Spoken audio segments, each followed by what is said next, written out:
శత్రువులు మనకు వ్యతిరేకంగా కేకలు వేస్తున్నారు అంటే దాని అర్థం నా దేవుడు నీ మీద బలముగా దిగిరాబోతున్నాడండి.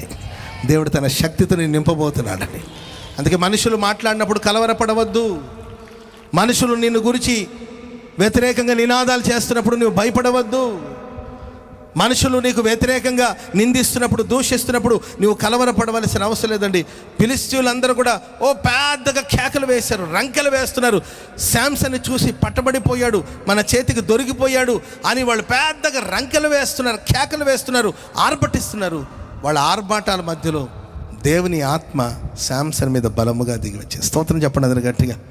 ఈ రాత్రి అన్ని జనులు కావచ్చు, లోకస్తులు కావచ్చు, నీ శత్రువులు కావచ్చు, నీ పగవాడు కావచ్చు, నిన్ను బంధించాలని, నిన్ను నిర్మూలపరచాలని, భూమి మీద నీ పేరు లేకుండా చేయాలని, నీ జీవితాన్ని తుడిచిపెట్టాలని శత్రు ఎన్ని పన్నాగాలన్నా చేయని, శత్రు ఎన్ని ప్రయత్నాలన్నా చేయని, కానీ నా దేవుడు నీ జీవితంలోనికి బలముగా దిగి రాబోతున్నాడు.